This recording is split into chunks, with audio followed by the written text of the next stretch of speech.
আমার সাথী, আমার ভাই, আমার বন্ধু। হাসলেও মরে যাবেন, কাঁদলেও মরে যাবেন, সুখে থাকলেও মরে যাবেন, দুঃখে থাকলেও মরে যাবেন। সেজদা দিলেও মৃত্যু হবে, নাফরমানি করলেও মৃত্যু হবে।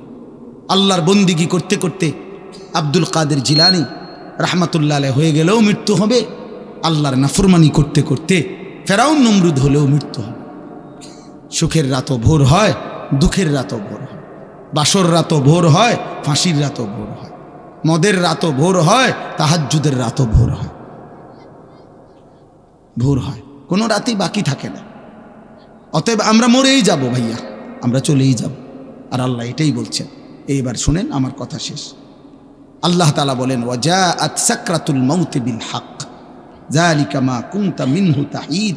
আল্লাহ বলছে, বান্দা শোনো, অচিরেই সত্য সত্যই একদিন মৃত্যুর যন্ত্রণা আসবেই আসবে, তোমাকে মৃত্যুবরণ করতেই হবে। যালিকা মা কুনতা মিনহু তাহিদ, এই মৃত্যুই সেই মৃত্যু যা থেকে তুমি বারবার পলায়ন করেছিলে। অনেকবার অসুস্থ হইছ, দৌড় দিয়া ডাক্তারের কাছে গেছ, ওষুধ আনছো, ভালো হয়ে গেছ। অনেকবার ছোটোখাটো অ্যাক্সিডেন্ট হইছ, সেলাই করছো, ব্যান্ডেজ করছো, ওষুধ খাইছো, ভালো হয়ে গেছো। মানে তুমি কোনোবারই মরতে চাও নাই, প্রতিবারই সুস্থ হয়ে গেছো। তো তুমি ভাবছো এতবারের রোগ ব্যাধির পরে যেহেতু আমি প্রত্যেকবারই ভালো হয়ে গেছি, এই হিসাবে আমি আর মরবো না। আল্লাহ বলে, না বান্দা, রোগ সুখ, মাথা ব্যথা, জ্বর, সর্দি, পেট ব্যথা, এগুলো না বারবার আসে, কিন্তু মৃত্যু তো বারবার আসে না। মৃত্যু কেবল একবারই আসে, সে আসলে আর ফিরে যায় না। তো আশ্চর্য কথা শুনেন না, আমি ছেড়ে দেওয়ার মানুষ না, এটা আমার একটা অভ্যাস, আমার একটা বুঝ আর কি। আমি বুঝি যে আমার সন্তানেরা, এরা আমার সন্তান, কসম খোদার। 16 বছর বয়সী ছেলেটা আমার সন্তান, কারণ আমার প্রথম সন্তানের বয়স 16 বছর। এর উপরের ছেলেটা আমার ছোট ভাই, আমার ছোট ভাই। আমার এমন বয়সী ভাগিনা আছে, ভাতিজা আছে, তো আমার সন্তান, আমার ভাতিজা, আমার ভাগিনা। তা আমরা যদি তাদের পরিবর্তন না চাই, চাইবে কে? আমরা যদি ধাক্কা না দেই, আমরা যদি না বলি, ফেরাবে কে? বলবে কে? বলে। এমন অনেক ছেলে আছে যাদের জীবনে কেউ নাই বলার, আপন মা বাবাও যেন পর, আপন ঘরে ঘুমায়, বাবা মা জীবিত, 365 দিনের 1 বছর পার হয়ে গেছে, কিন্তু কোনো দিন ছেলেটা ফজরের নামাজ পড়ে না, বাবা মাও একবারও ডাকে না। আহা, এই দুর্ভাগার কপালে কেউ নেই, তারই ডাকার মতো কেউ নেই। আমার মা, আমি কত বলছি, আমার আম্মা জীবন আমগরে প্রাইমারি স্কুলের, আমার আব্বা প্রাইমারি স্কুলে মাস্টারি করতো, আব্বারে দিয়া মা ওই ঘন্টা ফিডি না, যে বেল ফিডে ঘন্টা ফিড, এগুলা কিনা আনাইছিল বাসায়। মায় ফজরের ওয়াক্তে আমগো সব রুমে রুমে দাঁড়ায় দাঁড়াইয়া এই টুং টুং টুং টুং টুং করে ঘন্টা ফিরত, আমরা উঠা পর্যন্ত। আমার যখন 2টা বাচ্চা ছিল তখনও মায় উঠাইছে আমগো। কত সময় বলতাম যে মা উঠে গেছি, এটা এই ঘন্টা ফিডন বন্ধ করেন, উঠছি মা, হয়েছে তো এবার এটা বন্ধ করেন না। মায় বলতো যে না ফুট, এইডি আমি বুঝছি হতার থেকে কও, লাইট জ্বালাও, দুয়ার খোলো।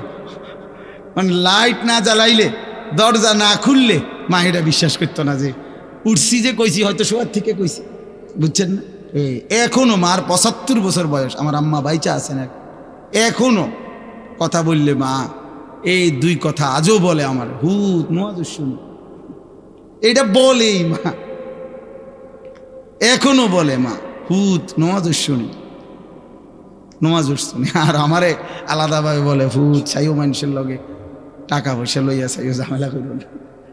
কত শতবার যে কইছি মায় আমার, আল্লাহ আমার মারে মাফ করে দেয়।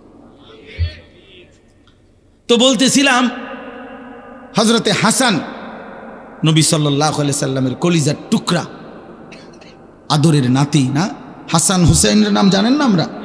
এই হাসান যিনি বড় জন আর কি, ফাতেমা রাদিয়াল্লাহু তাআলা আনহার বড় ছেলে যিনি, এই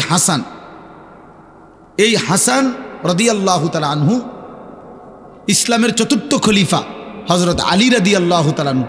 এই আলী রাদিয়াল্লাহু তাআলা আনহু হলেন ওনার আব্বা। হাসানের আব্বাকে আলী না?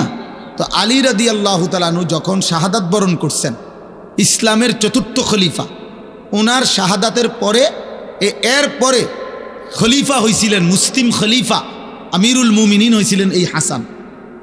কেটা? এই আলী রাদিয়াল্লাহু তাআলা আনহুর বড় ছেলে, নবী সাল্লাল্লাহু আলাইহি সাল্লামের এই প্রথম নাতি হাসান। তো হাসান রাদিয়াল্লাহু তাআলা আনহু তিনি হয়েছেন খলিফা আমিরুল মুমিনিন।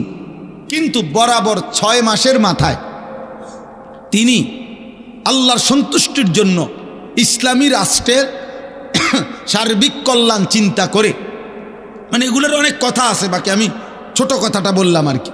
ইসলামী রাষ্ট্রের সার্বিক চিন্তা কল্পনা করে স্বেচ্ছায় ঠান্ডা মাথায় সুস্থ মস্তিষ্কে তিনি এই খেলাফত হযরত মুআবিয়া রাদিয়াল্লাহু তাআলা আনহুর হাতে তুলে দিয়েছেন। তুলে দিয়ে খেলাফত থেকে তিনি অব্যাহতি নিয়ে আনিছেন। তো আল্লাহর জন্য উনি খেলাফত বাদশাহী ছেড়ে দিছেন একটা বিশাল অঞ্চলের। তো এরপরে আমরা কিতাবে পড়ছি, প্রিয় নবী সাল্লাল্লাহু আলাইহি সাল্লাম আপনারা সবাই জানেন শেষ জামানায় ইমাম মাহদি আসবে, জানেন? শুনছেন না এটা? এই মাহদি রাসূলুল্লাহ সাল্লাল্লাহু আলাইহি সাল্লাম বলছে, যদি শোনো পৃথিবীর আর একদিন বাকি, ইসরাফিল ফু দিতে আর একদিন বাকি আছে, তবুও বিশ্বাস করো উম্মত, মাহদি আসবে এবং মাহদি যুদ্ধ করবে এবং আরেকবার কিয়ামতের আগে সারা পৃথিবীর প্রতি ইঞ্চি জমিনের মধ্যে ইসলামের খেলাফত উড়বে, ইসলামের পতাকা উড়বে, সারা বিশ্বময় সারা পৃথিবীর খেলাফতের বাদশাহী আরেকবার ইমাম মাহদি করবে। এটা নবী সাল্লাল্লাহু আলাইহি সাল্লামের ওয়াদা। আর নবীজির ওয়াদা গত 1450 বছরে একটাও বিফলে যায় না, এটাও যাবে না। এটাও কি যাবে না? বিফলে যাবে না, ভুল হবে না, ভুল হবে না। তিনি নিজের থেকে বলেন নাই, আল্লাহ বলছেন তো বলছেন। এখন শুনেন, তো এখন বিষয়টা হইল হাসান রাদিয়াল্লাহু তাআলা তিনি তো ইন্তেকাল করছেন সেই 1450-1400 বছর আগে। তাহলে ওই সময় তিনি খেলাফত ছেড়ে দিছেন, আর শেষ জামানায় আসবে মাহাদি, সারা পৃথিবীর প্রতি ইঞ্চি জমিনে তিনি খেলাফত প্রতিষ্ঠা করবেন। তখন আমি কি বলতে চাচ্ছি? আমি বলতে চাচ্ছি যে কিতাবের মধ্যে কথা স্পষ্ট আছে, আমার কাছে মাউসুআতু আশরাতিস সাআ এরকম মোটা আরবি কিতাব আছে, ওই কিতাবে আছে কিয়ামতের আলামতের উপরে একদম বিশ্বকোষ। এই কিতাবের মধ্যে লিখছে রাসূলুল্লাহ সাল্লাল্লাহু আলাইহি সাল্লামের একাধিক হাদিস উল্লেখ করে সহিহ সনদে উল্লেখ করছে, নবীজি বলছেন শেষ জামানার যে মাহদি আসবে সারা পৃথিবীময় খেলাফত প্রতিষ্ঠা করবে, তিনি সরাসরি নবী বলছেন আমার নাতি হাসানের বংশধর। এই কথাটা বলার জন্য কার বংশধর হবে? হাসান। হাসান এই সেই হাসান, যেই হাসান একবার আল্লাহর সন্তুষ্টির জন্য খেলাফত ছেড়ে দিছে। তো পূর্বপুরুষের সেই মহান অবদান এবারে সেটা 1400 বছর পরে হোক আর 14,000 বছর পরে হোক, মাহাদি যেদিন আসবে সে হাসানেরই বংশধর হবে, আর তিনি এই বংশেরই পুরুষ, তিনিই মাহাদি, সারা বিশ্বময় আল্লাহর খেলাফত প্রতিষ্ঠিত করবে। তাহলে আমার বলার উদ্দেশ্য হলো এটা যে নেক আমলও পরবর্তী বংশধরকে 1000 বছর পরে হোক, 5000 বছর পরে হোক, ওই পূর্ববর্তীর নেক আমলটা তার পরবর্তী বংশধরের জন্য কল্যাণ বয়ে আনে। ঠিক গুনাহ অকল্যাণ বয়ে আনে। অতএব আজকে বলছি বাবা, নওজোয়ান ভাই, তোমার পরেও পৃথিবী থাকবে। আল্লাহ চাহে তো তোমাদের হাতেও আল্লাহ দয়া করলে হায়াত দিলে আগামী জেনারেশন আসবে। আল্লাহ তোমাদেরকেও যদি বিবাহের তৌফিক দেয়, একজন স্ত্রী মিলবে, আল্লাহ চাইলে সন্তান আসবে। প্রিয় ভাই আমার, সে তো তোমার জেনারেশন, এর পরের জেনারেশন। তাহলে এই নেক্সট জেনারেশন যারা আগামী প্রজন্ম আসবে, আমার ভাইয়া, আমার বাবা, আমার আব্বা 43 বৎসর এক টানা কুমিল্লা শহরে ঠাকুরপাড়া মসজিদে ইমামতি করছে আমার আব্বা। তাহলে আমরা 5 ভাই বাবার সন্তান, মাদ্রাসায় পড়ালেখা করছি। তো বাবা আমাদেরকে আল্লাহর কোরআন হাতে তুলে দিয়ে গেছে, তাহলে আমরা আমাদের সন্তানকে এখন কোরআন পড়াইতে চাচ্ছি। আমার ভাই, আমার হাত জোড় করে একটা ছেলের কাছে অনুরোধ, তোমরা যারা 24 ঘন্টা এই নারী, ছবি, উলঙ্গ দৃশ্য, জিনা, ব্যভিচার অথবা বন্ধুদের অসৎ আড্ডা, মুশরিক কাফিরদের মতো চুল, চেহারা, লেবাস, পোশাক, এক ওয়াক্ত নামাজ পড়তে মন চায় না, একটা সেজদা দিতেও মন চায় না, প্রিয় ভাই আমার, তোমার পরবর্তী জেনারেশনের কাছে তুমি কি দিয়া যায়? যে মনোযোগ দিবে, আল্লাহ তাআলা ওয়াদা দিয়েছেন যে তুমি আমার কথা মনোযোগ দিয়ে শোনো এবং চুপ থাকো, আমি আল্লাহ তোমার উপরে দয়া করব। মানে আমি আল্লাহ তোমাকে আমার কথার অনুপাতে আমল করার তৌফিক দেব। ফাসতামিউ লাহু ওয়া আনসিতু লাআল্লাকুম তুরহামুন। যে আল্লাহর আদেশ, মনোযোগ দিয়ে শোনো এবং চুপ থাকো। আল্লাহ বলছেন তাহলে অবশ্যই তোমাদের উপরে রহমত বর্ষিত হবে। কোরআনুল কারীমের মধ্যে আছে ওয়ামিনান নাসি মান ইয়াশতারি লাহওয়াল হাদিস লিইউদিল্লা আন সাবিলিল্লাহি বিগাইরি ইলমিন ওয়া ইয়াত্তাখিযাহা হুজওয়া উলাইকা লাহুম আযাবুম মুহিন। আল্লাহ বলছে যে মানুষগুলো আমি আল্লাহর পথ থেকে মানুষকে দূরে সরিয়ে রাখার জন্য, পথ হারা করে দেওয়ার জন্যে আমার কোরআনের বিপরীতে বেহুদা কথা, গল্প, গান, বাদ্য, কিস্সা কাহিনী, বানোয়াটি, কৌতুক, হাসি ঠাট্টা, মজাক এরকম পরিবেশের ব্যবস্থাপনা করে, ইন্তজাম করে, প্রতিবন্ধকতা তৈরি করে এবং আল্লাহর দ্বীনকে উপহাসের পাত্র বানায়, উলাইকা লাহুম আযাবুম মুহিন, আমি আল্লাহ তাদের জন্য অত্যন্ত লজ্জাকর, অপমানকর, নিকৃষ্ট আযাব রেখেছি। এজন্য এটা খুব সাংঘাতিক। এই যে আমি সব সময় ভয় পাই এই দোকানদার এগুলোর জন্য, আমার খুব ভয় লাগে এটা। এই যে মাহফিলকে সামনে রেখে যে সমস্ত দোকানদাররা দোকানদারি করে, এদের কারণে অনেক ছেলে মুসলমানের সন্তান বাড়ির থেকে বের হয়েছিল, হয়তো মা বাবার কাছে বলেও আসছিল যে ওয়াজে যাইতেছি, কিন্তু এই বদনসিবরা মাঝখানে আটকায় যায়। বুঝেন না এই হিসাবটা? ও তো আর আসতে পারল, পরে এই সামান্য একটা চটপটির দোকান, বুট বাদামের দোকান আটকায় ফেল, ও আর ভিতরে আসতে পারল না, আল্লাহর কথা শোনার সুযোগ পাইল। অথচ এই লোকটা ইচ্ছা করলে অন্য সময়ও বুট বাদাম বেচতে পারত। এটা মানে আমার একটা মনে হয় আর কি, চিন্তা লাগে যে আহারে, সেই তো একটা প্রতিবন্ধকতার কারণ হল। কারণ ওয়াজ মাহফিলের মধ্যে বুট বাদাম বিক্রি করা এটা কোনো সুন্নত না, মুস্তাহাব। মাহফিলের সাথে আল্লাহর কোরআনের কথার সাথে বুট বাদামের কোনো ন্যূনতম সম্পর্কও নাই, চটপটির কোনো সম্পর্কও নাই। এটা তো একটা সারা বছরের বিষয় যে যে কোনো সময় যে কোনো কেউ ইচ্ছে করলে বুট বাদাম, চটপটি, পেঁয়াজু, চা তো খাইতেই পারতেছে। এজন্য কোনোভাবে আমার জীবন, আপনার জীবন যেন এমন না হয় যে আমার কারণে আমি প্রতিবন্ধক হইলাম, হায়েল, আমার কারণে সে আল্লাহর পথে যাইতে পারল না। আমার কারণে এই যে সমস্ত ছেলে পেলে কাউকে গুনার দিকে টেনে নিয়ে যায়, তো সে তো আল্লাহর পথে সে যাইতো, তাকে বাধা দিল, টেনে নিল। হয়তো একবার সে বলছিল যে না আব্বা রাগ করবে, অথবা আব্বু বলছে মসজিদে যাইতে, আরে রাখ বেটা, তোর আব্বা কি আছে নাকি এখানে? একবার এত অল্প বয়সে একদম বুজুর্গি দেখাস বেটা, যা বেটা সর বেটা, তোর সাথে আর আমাদের কোনো ইয়া নাই, বন্ধুত্ব নাই। এই অসৎ আহা তার এই জীবনের তরে লজ্জা দিয়া তিরস্কার কইরা আল্লাহর রাস্তা থেকে ফিরাই দিল। এই নাফরমান কি করল? এরপরে দেখা যাবে যতগুলো গুনাহ ওর দ্বারাও হবে, এই পাপীর আমলনামার মধ্যেও ওর সমপরিমাণ গুনাহ লেখা হবে। ওমান দাআ ইলা সাইয়্যাতিন দালালাতিন কানা আলাইহি মিনাল ইসমি মিসলু আসামি মান তাবিআহু। নবীজি বলেন, যে কাউকে মন্দ কাজের, গুনাহের কাজের দিকে ডাকলো, অতঃপর তার সেই ডাকে যে কয়জন সাড়া দিল, অংশগ্রহণ করল, অনুসরণ করল, ওই অংশগ্রহণকারীরা যতগুলো গুনাহ করবে সমস্ত গুনাহ ওই গুনার দিকে প্রথম যে টেনে নিছে, আহ্বান করছে, তার আমল নামা তো দেওয়া।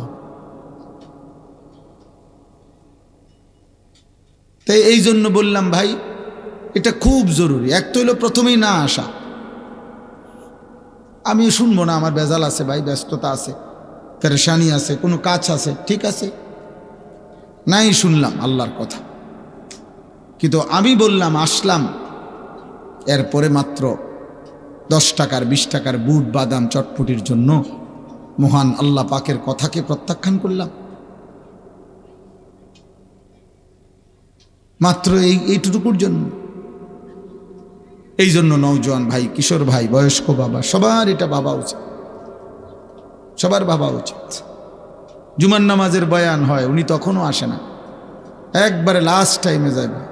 কি বেশি বেচা কিনা করে লাইছেন? আধা ঘন্টায় কি 10 লাখ টাকা বেচে লাইছেন? আধা ঘন্টায় কি উল্টাইয়া ফেলছেন সংসারটা? আধা ঘন্টায় কি একটা ছাদ ডালাই দিয়ে লাইছেন? তাহলে আজানের সাথে সাথে মসজিদে আসলে কি হইতো? আল্লাহর কথা শুনতেন, কোরআনের কথা শুনতেন ইমাম সাহেবের। না, চালাক মানুষ, উনি বুদ্ধিমান, উনি একটা 20-এ আসবো, একটা 25-এ। কার কথা প্রত্যাখ্যান করলো? আল্লাহর কথা। আল্লাহর কথা কোরআনুল কারীমের মধ্যে আছে, ওমান আযলামু মিম্মান যুক্কিরা বিআয়াতি। আল্লাহ তাআলা বলেন, আল্লাহর কথা যে সুম্মা আ'রাযা আনহা, আল্লাহর কথাকে যে মুখ ফিরিয়ে নেয়, বিমুখতা প্রদর্শন করে, আল্লাহ নিজে বলছে ওয়ামান আযলামু, তার চাইতে বড় জালেম আর কেউ হইতে পারে। তুমি আজানকে প্রত্যাখ্যান করছো, আল্লাহর কথা এটা। তুমি কালেমাকে প্রত্যাখ্যান করছো, এটা আল্লাহর কথা। তুমি কোরআনের এক এক শব্দকে প্রত্যাখ্যান করছো, ফেরত দিছ, ছুড়ে দিছ, ফেলে দিছ, এটা আল্লাহর কথা। আল্লাহ বলেন তার চাইতে বড় নিকৃষ্ট জালেম আর কেউ হইতে না, আর কেউ না। এই জন্য কেবল চালাক হইলেই হয় না, নিজেকে চালাক ভাবলেই হয় না। কোরআনকে মহব্বত করা, শ্রদ্ধা করা, সম্মান করা, ইজ্জত করা অনেক জরুরি, অনেক জরুরি, অনেক জরুরি। আল্লাহ আমাদের সবাইকে তৌফিক দান করে। আবারও অনুরোধ করছি, এবার যারা বসছেন তারা ডানে বামে তাকায়েন না। ওখানে আওয়াজ হোক, চিৎকার হোক, সব গুছানো সম্ভব না।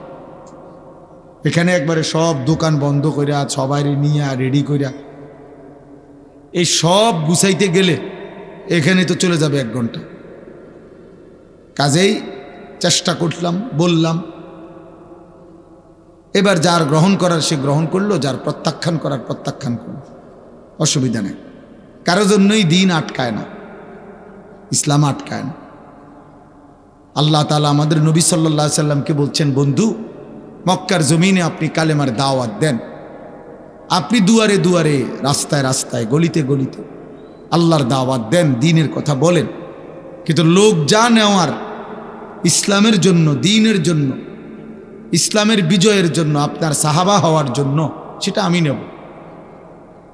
কারে নেব, কারে নেব না, এটা আমার বুঝ। আপনি বলেন, আপনি বলেন। এটা কোনো মাখলুকের হাতে আল্লাহ ছেড়ে দেয় না।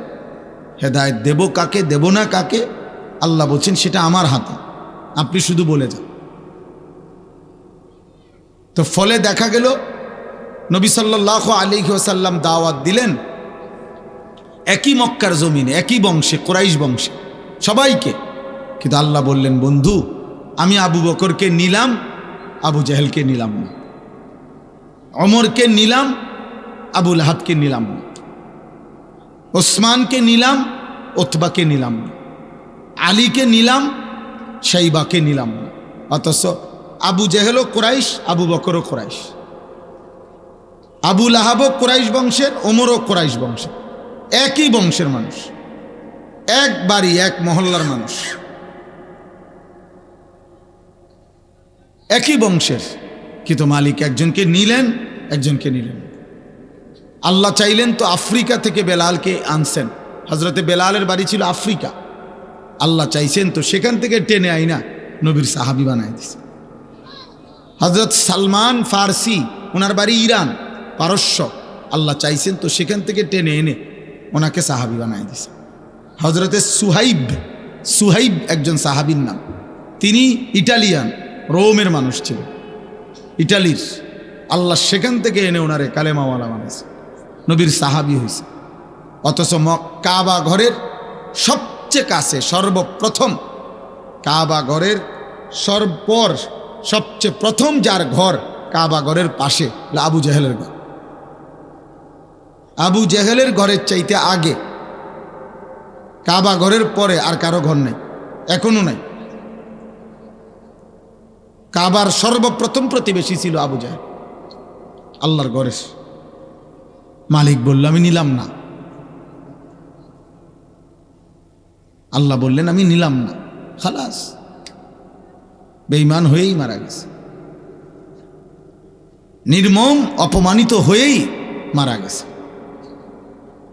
এজন্য দুষ্ট কারো কাছে ইসলাম ঠেকে না। অনেক ছেলে পেলে আছে, তোমরা মনে করো যে হুজুররা তোমাদেরকে অনেক সময় হুজুর নামাজ আখিরাতের কথা বলে, এই জন্য যে ওনাদের বাতের বড় অভাব। তুমি যদি আল্লাহর পথে আসো তাহলে হুজুরের হয়তো দুগা বাত মিলব, এই কারণে। না বাপ, বিষয়টা এটা না। এই পৃথিবী প্রত্যেকের রিজিক ভিন্ন ভিন্ন। বাপের রিজিকও নির্ধারিত, ফুতের রিজিকও নির্ধারিত, স্বামীর রিজিকও নির্ধারিত, স্ত্রীর রিজিকও নির্ধারিত। প্রত্যেকের রিজিক মাকসুম। নবীজি সাল্লাল্লাহু আলাইহি সাল্লাম হচ্ছে আলাদা আলাদা করে বন্টন করা আছে। ওমা মিন দাব্বাতিন ফিল আরদি ইল্লা আলাল্লাহি রিজকুহা। আল্লাহ বলছে জমিনের একটা ছোট্ট পতঙ্গ, একটা ছোট্ট পোকাও যেটা জমিনের উপরে আছে, চলে, আমার জমিনে বিচরণ করছে, আমি আল্লাহ তার রিজিকের দায়িত্ব আমি আমার উপরে আবশ্যক করে নিলাম।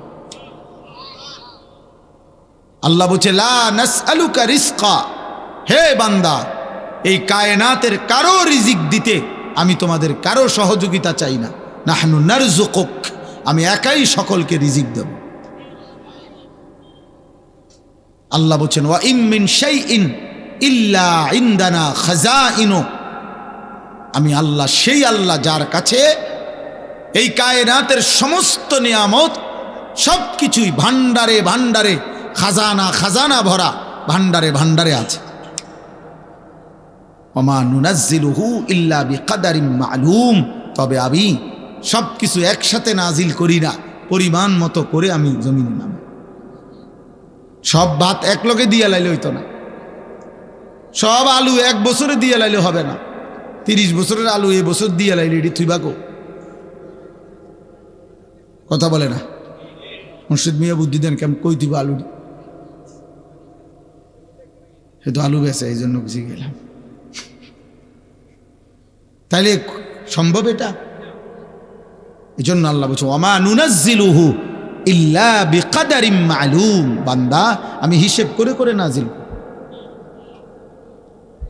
ইন্না কুল্লা শাইইন খালাকনাহু বিকাদার, আল্লাহ বলছেন আমি সব কিছু সৃষ্টি করেছি পরিমাণ মতো, হিসাব করে। এজন্য পপুলেশন থিওরি ভুল থিওরি। জনসংখ্যা বৃদ্ধি কোনো পৃথিবীতে সমস্যা, এই থিওরি যেই মেলথাস দিয়েছে ও ভুয়া, মুশরিক, বেঈমান, পাগল, মাতাল। কোনো কালে কোনো যুগে পৃথিবীতে জনসংখ্যা বৃদ্ধি হওয়া এটা কোনো সমস্যা হইতেই পারে না। জনসংখ্যা বৃদ্ধি হয় না, জনসংখ্যা কখনোই বৃদ্ধি হয় না কোনো জায়গাতে। আল্লাহ বলছেন আমি সব কিছু সৃষ্টি করেছি পরিমাণ মতো করে, বৃদ্ধি হবে কেন? তুমি জন্ম দেখছো তো মৃত্যু দেখো নাই? তুমি বাচ্চা জন্মের মিষ্টি খাইছো, কারো জানাজা পড়ো নাই, তো তুমি বোঝো না মানুষ মরে? তুমি বোঝো না আমি সিস্টেমেছি? তোমার দাদার 14 পুরুষ আগের এবটাও যদি এখন পৃথিবীতে থাকতো, তুমিও থাকতা, তো এই না ফেঁস লাগিয়ে গেল। আরে কি রে খাইছে রে, নুহু নবীর জামানার লোকও রইয়া গেল, আমরা নবীর জামানার লোকও রয়ে গেল। হায় হায় হায়, তো একটা পাও ফাইলবার জায়গা নাই এমন। ইন্না কুল্লা শাইইন খালাকনাহু বিকাদার, আল্লাহ বলছেন আমি সব কিছু পরিমাণ মতো করে হিসেব করে করে আমি সৃষ্টি করেছি।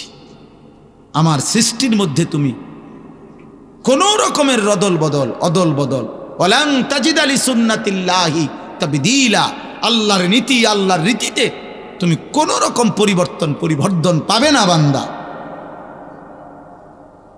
কোনো কিছু এলোমেলো নাই, কোনো কিছু এলোমেলো নাই।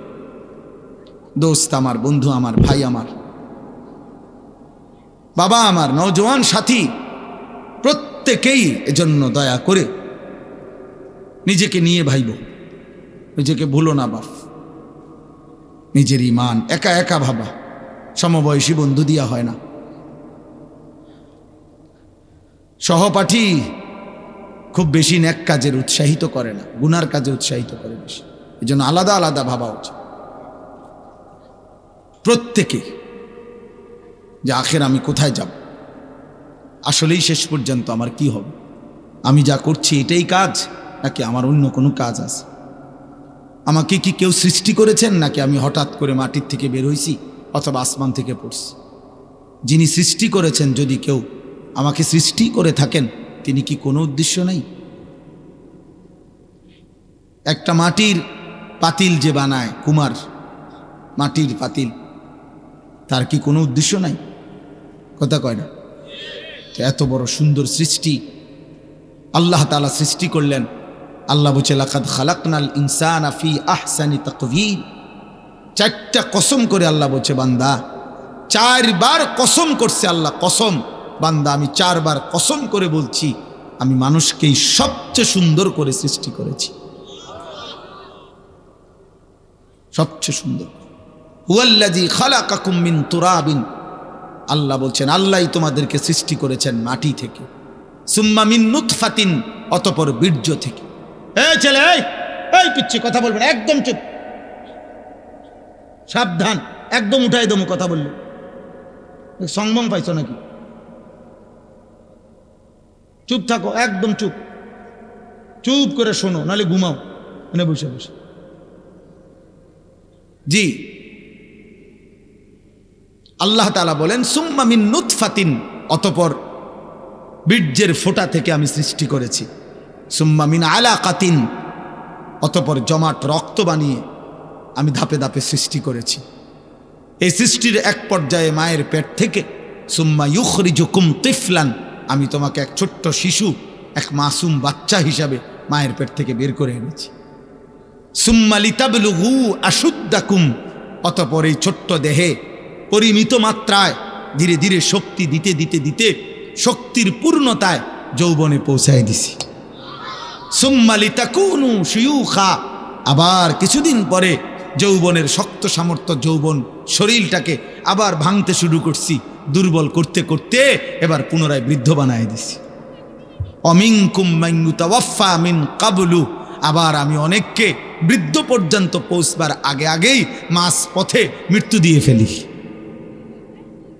ওয়ালিতাবলুগু আজালাম মুসাম্মা, এবং আমি প্রত্যেককেই তার জন্মের পর থেকে তার জন্য নির্ধারিত হায়াত, যাকে আমি যেতটুকু হায়াতের ফয়সালা করছি অতটুকু হায়াত পূর্ণ দিয়েই তাকে কবরে এনেছি।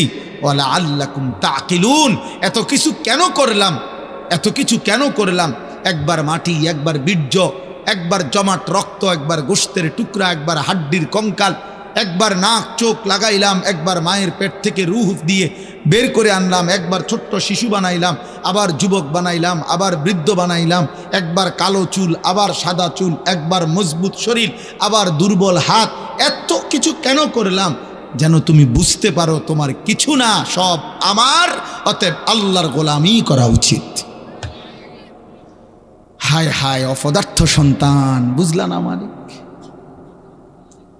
যারা নামাজ পড়ো না, সেজদা দেহ না, হা তুমি আস্তা মূর্খ বেটা, আপাতমস্তক মূর্খ বেটা, তুই বেটা মূর্খ, বেটা মূর্খ।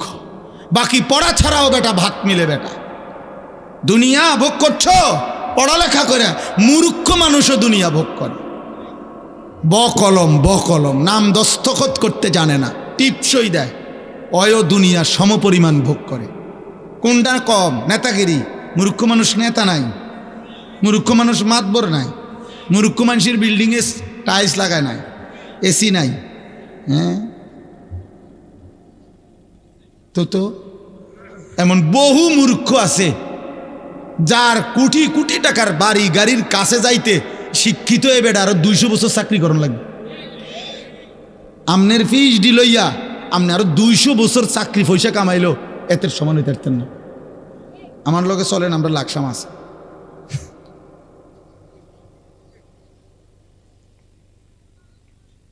আহা, মুসলমানের ছেলে আল্লাহ ভুললা কেমনে, মালিক ভুললা কেমনে, সেজদা ভুলে গেলা কেমনে? কি দুনিয়া ভোগ করো বেটা? ভাত এক থালা, 2 টুকরা মাছ আর 1 টুকরা মাছ, ফাঙ্গাস মাছ, তেলাপিয়া মাছ, কি তরকারি প্রত্যেক দিন এক জাতীয়, ফুলকপি, পাতাকপি, ঢেঁড়স, সসিন্দা, লতসিম, শসা, টমেটো, ধনিয়া, কাঁচামরিচ। এই যে আমি হেবড়াতে তরকারি লই, এক তরকারি এই ঘুরে এড়িয়ে কর। আর কি বলবে সে? জানে আর তো তরকারি নাই। কি দুনিয়া ভোগ করছে আব্বা? এই সামান্যটুকু দুনিয়া, এই কয়েকটা 1 টুকরা মাছ আর 2 টুকরা গোশতের জন্য আখিরাত ভুলে গেলা,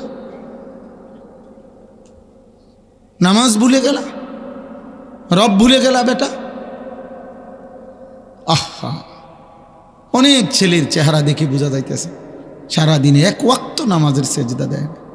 হায় হায় বে নামাজি রে, চেহারা দেখলেই বোঝা যায় অসভ্য, চেহারা দেখলেই বোঝা যায় পাষাণ, চেহারা দেখলেই বোঝা যায় গাদ্দার, চেহারা দেখেই বোঝা যায় আল্লাহর দুশ্মন, রাসূলুল্লাহ সাল্লাল্লাহু আলাইহি সাল্লামের দুশ্মন।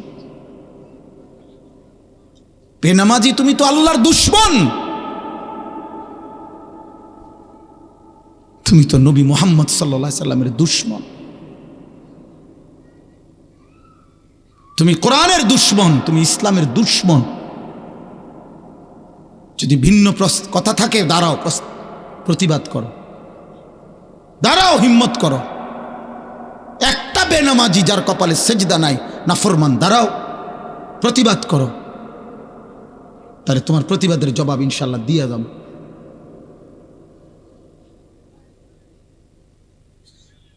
হ্যাঁ, কি ভাবছো ভাইয়া? কি ভাবছেন বাবা? যাদের স্ত্রী সন্তান নামাজ পড়ে না, যাদের ছেলে মেয়ে আল্লাহর কোরআন পড়তে জানেন, ও মানুষ হচ্ছে? জি না, উপার্জনকারী প্রাণী হচ্ছে। কিছুদিন পরে সে টাকা রোজগার করতে জানবে কিছু, যে কোনো এক পদ্ধতিতে, দেশে কিংবা বিদেশে, ফইরা কিংবা না ফইরা, চাকরি কিংবা ব্যবসা, দোকানদারি কিংবা কিছু একটা কিছু করে পয়সা কামাইতে পারবে। ইকোনমিক্যাল অ্যানিমেল হবে, অর্থনৈতিক প্রাণী হবে, ইনসান হবে না। উপার্জনকারী একটি প্রাণী হতে পারে, কিন্তু মানুষ হইতে পারে না।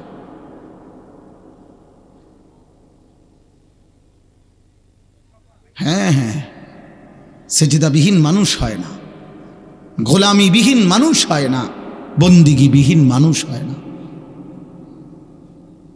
যে জিহ্বা আল্লাহর কালাম পড়তে পারে না, পরে ইচ্ছা করে পড়তেও পারে না, ওই জিহ্বা তো কথাই বলতে চাও, তো বোবা মূলত।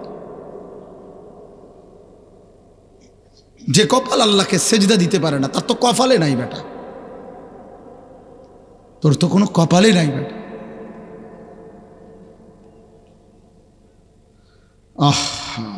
ওই ভাই দেখেন এক নজরে মোবাইলের দিকে চাইয়া দিচ্ছে, ভাই কারে কয় কি কয় ভাইয়ের কোনো চিন্তা, এক নজরে উনি ওনার মোবাইলের দিকে তাকায় দিচ্ছে। আল্লাহ আপনারে রহম করেন, আল্লাহ বিবেক দান করেন। কি দরকার এগুলো শুনে লাভ কি? ওনার হলো ওনার একটা মোবাইল আছে, চার্জ আছে, মোবাইলে এমবি আছে, আর কি মোটরসাইকেল আছে। হ্যাঁ, অসংখ্য ছেলে তোমরা ভাবতেছ, এই নওজোয়ান তোমাদের অনেকের 4 জিনিস তোমগো নওজোয়ানরে পাগল বানায় ফেলছে।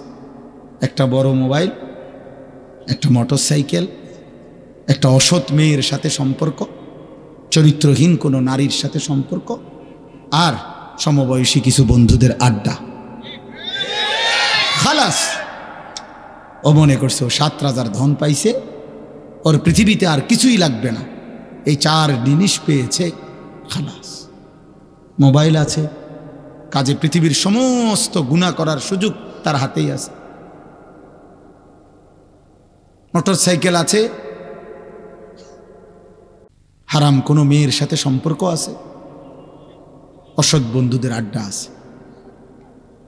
আহা, সেদিন সিলেট গেছিলাম আমি, একটা মেডিকেল কলেজ, প্রাইভেট মেডিকেল কলেজের চেয়ারম্যান। আমি একটা কথার প্রসঙ্গে বলছিলাম যে কিশোর যুবক ছেলেদেরকে বর্তমানে মোটর সাইকেল শোরুম উদ্বোধন করছিলাম আমরা ওইখানে। তো সেখানে আমি একটু বক্তব্য দিছিলাম, দিতে গিয়ে বলছিলাম যে আপনাদের কাছে আমার অনুরোধ, কিশোর ছেলেদের কাছে মোটর সাইকেল বিক্রি করার আগে একটাবার তার আপাদমস্তক দেখে ভাববেন যে আসলে এটা প্রয়োজনে কিনতেছে না এমনি, এতটুকু খোঁজখবর নিয়েন, কমপক্ষে একটু পরামর্শ দিয়েন।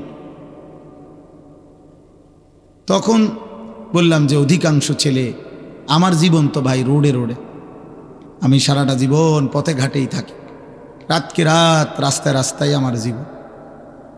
বাসায় আমি মেহমান, এই মাঝে মধ্যে মেহমান হিসাবে অল্প অল্প সময় থাকি। জীবনের বেশি সময় কাটে গেছে রোডে রোডে, গাড়িতে গাড়িতে। ফলে জীবনে আমি অনেক অ্যাক্সিডেন্ট দেখছি, প্রতিদিন প্রতিনিয়ত আমি অ্যাক্সিডেন্ট দেখি। কত যুবকের কত বিক্ষত দেহ আমি দেখছি রাস্তায় রাস্তায়। তো এটা আমি বলছিলাম আর কি। তারপরে ওই মেডিকেল কলেজের চেয়ারম্যান সাহেব, উনিও সেখানে অতিথি হিসাবে ছিলেন, এরকম আমার পাশে আপনি যেমন বসা এরকম বসা ছিল। পরে উনি মাইক নিয়ে একটু বক্তব্য দিছে। বক্তব্য দিতে গিয়ে উনি বলছে, হুজুরের এই কথার সাথে আমি খুব একমত। আমাদের এই প্রাইভেট মেডিকেল কলেজের আইসিইউতে প্রতিদিন যতজন আহত লোক অসুস্থ, আমাদের আইসিইউতে রুগী ঢোকে, সিলেটের সবচেয়ে বড় মেডিকেল কলেজ দের প্রাইভেট হসপিটাল সহ, বলছে তার অধিকাংশই হচ্ছে এই বাইকার যুবক ছেলে। মোটরসাইকেল অ্যাক্সিডেন্ট করে, এমন ভয়ঙ্কর অ্যাক্সিডেন্ট, সাথে সাথে আইসিইউতে ঢুকাইতে হয়। হায় হায় নওজোয়ান, কে দেখে তোমার এই মাতলামি? এত জোরে মোটরসাইকেল চালাও কেন? কে দেখে? দেখবো কেমনে? তুমি তো এটা জোরে চালাইয়া গে লাগাই মানুষের সাইতে সাইতে তো তুমি গেছো গা কোটবাড়ি বিশ্বর পারবিয়া। ওই বেটা যে কদ্দুর মনোযোগ দিয়ে চাইবো তোমার এই মাতলামিটা ছাগলামিটা, এটা দেখারও তো সুযোগ নাই। তুই গেছো গা ফোদ্দার বাজার, উনিও যদি তোমার লগে এভাবে দৌড় মারতে পারতো তো না, দেখতে দেখতে যাইতে পারতো যে যা। বলেন, ইনসাফের কথা বলেন। এই একটা মোটর সাইকেলের মধ্যে 3 জন জায়গা, 4 জন পারে না, কান্দে বসবে। কি অসভ্যতা, কি মাকলাম! কে দেখে, কারে দেখায়? কেন নিজের জীবনকে এইভাবে ছেলে খেলার মতো হেলা ফেলায়, ঝুঁকির মুখে ফেলে দেওয়া? আত্মহত্যার মতো, এটা আত্মহত্যার মতো, আত্মহত্যার মতো। আল্লাহ তাআলা কোরআনুল কারীমে বলছেন, ওয়ালা তুলকু বিআইদিকুম ইলা তাহলুকা। আমার বান্দা, তোমরা নিজেকে নিজে ধ্বংসের দিকে ঠেলে দিও না, ধ্বংসের দিকে ঠেলে দিও না। এজন্য আমি সবাইকে অনুরোধ করছি, প্রিয় ভাই বাবা, গুনাহ কাউরে সুখ দেয় না, ইজ্জত দেয় না, সম্মান দেয় না। দুনিয়া ভোগ করা যায়। আবারও বললাম, আয়াহসাবুনা আন্নামা নুমিদ্দুহুম বিহি মিন মালিন ওয়া বানিন নুসারিউ লাহুম ফিল খায়রাত বাল লা ইয়াশউরুন। আল্লাহ বলে, আমার কিছু নাফরমান বান্দা আছে, আমি যে তাদেরকে কিছুটা দুনিয়া দিছি, অর্থ সম্পদ, সন্তানাদি, জি ফুত, নাতি নাতনি, ঘর সংসার, বাজার ব্যবসা, টাকা পয়সা, জমি ফসল, এই যে আমি কিছু দিলাম, ক্ষমতা, প্রভাব, প্রতিপত্তি, আল্লাহ বলেন এগুলো পেয়ে আমার নাফরমান বান্দা ভাবতেছে আমি তার উপরে খুব খুশি, সন্তুষ্ট, আমি তারে অনেক বড় দুনিয়া দিছি। আল্লাহ বলে, না না বান্দা, বাল লা ইয়াশউরুন, ওরা বোঝে নাই যে আমি যদি কাউকে লক্ষ কোটি বারো দুনিয়া দেই, 100 বারো যদি কাউকে আমি দুনিয়া দেই, তামাম দুনিয়াও যদি আমি কাউর হাতে তুলে দেই, এটা আমি আল্লাহর সন্তুষ্টির চিহ্ন না, সন্তুষ্টির পরিচয় নয়, নয়, নয়। বেটা, দুনিয়া মিললে আল্লাহর সন্তুষ্টি বুঝায় না। দুনিয়া মিললে কার সন্তুষ্টি বুঝায় না? কথা বলে না? ওয়াদারনি ওয়াল মুকাদ্দিবিনা উলিন নামাতি ওয়ামাহিলহুম কালিলা। আল্লাহ বলছে মিথ্যাবাদী, নাফরমান, পাপী, ওদেরকে একটু সময়ের জন্য আমি দুনিয়া দেব। হে আমার ইমানদার বান্দা, আমার একটু সুযোগ দাও, আমার একটু সুযোগ দাও, ওরে একটু ছেড়ে দাও। মানে বিষয়টা এমন আর কি, যেন একজন নামাজি বান্দা সেজদা দিয়া আল্লাহর হুকুম মাইনা হালাল পথে চইলা ওই যেন অভিমান করলো আর কি, আল্লাহরে বলল কিতা সেজদা দেই আমি বিল্ডিং করে দিই হেতে ঘটনা গীতা মালিক কান্দি আমি ডাকি আমনেরে, আমি পয়সা দিই সব তার, সম্পদ সব তার, ব্যাপারটা কি আমার, আপনারা কি শুরু করলেন? তো আল্লাহ বলে আমার বান্দা ওরে একটু সময়ের জন্য এই মিথ্যাবাদী নাফরমানকে, এই সুদখোর হারামখোরকে, এই অবৈধ উপার্জনকারীকে, এই হারাম উপার্জনকারী বেঈমান নাফরমানকে একটু আমি একটা অনুরোধ, আল্লাহ বলছে এই থাক কিছু বললো না, আমার একটু সুযোগ দাও। ওয়াদারনি, দেও বান্দা দেও, ওরে 50টা বছর 60টা বছর কয়টা ভাত তরকারি খাইব বাচ্চরা, কিছু কইও না, কি তার খাইবার ফাঙ্গাস আর তেলাপিয়া, এই তো ফার্মে মুরগা, কক মুরগা আর কি। আচ্ছা দেও বান্দা দেও, তবে মনে রেখো বান্দা, পরে আমি মৃত্যুর দিন থেকে যেদিন চোখ বন্ধ হবে আর অনন্তকাল পর্যন্ত আর কোনো দিন এই নাফরমানকে আমি আর এক ঢোক পানি দেব না, আর এক লোকমা খাবার দেব না, আর কোনো দিন। আর তোমারে আমি ওয়াদা দিলাম বান্দা, আমার সেজদা দাও, গোলামি করো, হালাল খাও, কষ্ট করে চলো, চোখ বন্ধ করিলে অনন্তকালের জান্নাত তোমার জন্য আমি খুলে দেব। ইন্না আ'তাদনা লিল কাফিরিনা সালাসিলা ওয়া আগলালান ওয়া সাইরা। আল্লাহ বলেন নাফরমান বেঈমান পাপীদের জন্য আখিরাতে আমি রেখে দিয়েছি, রেডি করে ফেলেছি আগুনের শিকল, জাহান্নামের বেড়ি আর প্রজ্বলিত জাহান্নামের আগুন। শিকল পড়ানো হবে আগুনের, বেড়ি লাগানো হবে গলায়। বেড়ি মানে কি? ওয়াজআলনা মিন বাইনি, না সূরা ইয়াসিনের ইন্না জাআলনা ফি আনাকিহিম আগলালান ফাহিয়া ইলাল আযকানি ফাহুম মুকমাহুন। এইটা বেড়ি, এইভাবে এই যে থুতনি আছে না, এই থুতনি নিচে দিয়া, মানে এটা দিয়া এমন আগুনের বেড়ি দিয়ে রশি দিয়ে বান দিবে, থুতনি সহ নাফরমানকে এভাবে রাখা হবে হাসরের ময়দানে। খোদার কসম, এই বেঈমান আর কোনো দিন মাথাটা চোখটা নিচে নামাইতে পারবে না। এইটার অর্থ এটা, সূরা ইয়াসিনের আয়াত। ইন্না জাআলনা ফি আনাকিহিম আগলালান ফাহিয়া ইলাল আযকানি ফাহুম মুকমাহুন। অর্থাৎ এটা থুতনিটারে ঠেলা দিয়ে রাখবে, ঊর্ধ্বমুখী হয়ে থাকবে মুখ, আর কোনোদিন নামাইতে পারবে না। ভাত খাও আব্বা, আরো কয়দিন নারী দেখে না, উলঙ্গ ছবি আরো দেখো, হারাম রোজগার করো আব্বা, এরপরে দেখবা ইনশাআল্লাহ আখেরাত কাকে বলে। আমরাও বেকুব না, আমরা ভাত খাইয়ে তো বড় হয়েছি, আমরা বেকুব মুখা। হ্যাঁ, আমরা কি ভাত খাইয়ে বড় হই নাই? কথা বলে না। যারা ইমানদার, যারা হালাল পথে চলতে চেষ্টা করে, ওরা বেউকুফ। কেন বেউকুফ হবে? কেন? ওটা যুক্তি তো থাকতে বোঝে। উনি খাইছে ভাত আর তুমি খাইছো চিরা, সমান বুদ্ধি আইব করতে, এটা হলে একটা কথা ছিল।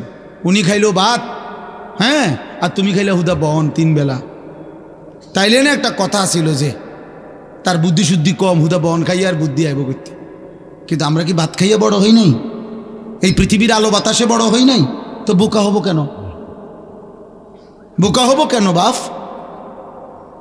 তোমরা জেনারেল পড়লে তোমরা বুঝের মান, আর আমরা মাদ্রাসায় পড়ার কারণে বেউকুফ। কেন বেউকুফ হব কেন বেটা? আরে বলো না, যুক্তি দাও ভাই, কি কারণে বেকুব হব আমি? বাংলা না পড়লে বোকা হয়, পদার্থবিজ্ঞান না পড়লে বোকা হয়, জীববিজ্ঞান না পড়লে বোকা হয়, রসায়ন বিজ্ঞান না পড়লে বোকা হয়, তো আল্লাহর কোরআন না জানলে কি হয় বেটা? রাসূলুল্লাহ সাল্লাল্লাহু আলাইহি সাল্লামের একটা সুন্নাহ যদি কেউ বলতে না পারে, তো তুমি কি তাইলে? আমি যদি পদার্থ আর জীববিজ্ঞান না পড়ার কারণে আমরা হুজুর যদি বেকুব হই, তো তুমি কি তা? তুমি মালিকের কোরআন জি পড়তে পারো না? তুমি যার জিব্বা তার কালাম দিয়ে পড়তে পারো না? তুমি যার চোখ তার কালাম জি দেখো না? চোখ দিছে কে? পদার্থবিজ্ঞানওয়ালা, জীববিজ্ঞানওয়ালা কে? তো তুমি তার কালাম পড়তে পারো না কেন? আলাম নাজআল লাহু আইনাইন ওয়া লিসানাও ওয়া শাফাতাইন। আল্লাহ বলে, বান্দা আমি কি দুইটা চোখ দেই নাই? আমি কি একটা জিহ্বা দেই নাই? আমি কি দুইটা ঠোঁট দেই নাই? তাহলে এমন জিহ্বা, যেই জিহ্বা দিয়ে লক্ষ কোটি কথা বললা, আমার কালাম তাইলে পড়তে পারলা না কা? এটা কি আমার জিহ্বা না? এটা কি আমার দেওয়া চোখ না? আলাম নাজআলিল আরদা মিহাদা ওয়াল জিবালা আওতাদা ওয়া খালাকনাকুম আজওয়াজা। আল্লাহ বলে, বলো না বান্দা, আমি কি এই জমিন তোমার জন্য বিছিয়ে দেই নাই? আমি কি পাহাড়গুলো পেরেগের মতো বসিয়ে দেই নাই? আমি কি তোমাদেরকে জোড়ায় জোড়ায় নারী পুরুষে সৃষ্টি করি নাই? ওয়াজআলনা নাওমাকুম সুবাতা। আমি কি দুই চোখের ঘুম এনে দেই নাই? ওয়াজআলনাল লাইলা লিবাসা। আমি আল্লাহ কি অন্ধকার রাত্রিটাকে চাদর দিয়ে কালোভাবে ঢেকে দেই নাই? ওয়াজআলনান নাহারা মাআশা। উপার্জন করার জন্য একটা প্রখর সূর্য তুলে আমি কি একটা ধবধবে ফর্সা দিন এনে দেই নাই? ওয়াবানাইনা ফাওকাকুম সাবআন শিদাদা। মাথার উপরে 7টা আসমান আমি কি স্থাপন করি নাই? এত কিছুর বিনিময়ে আমি কি একটা সেজদা পাই না?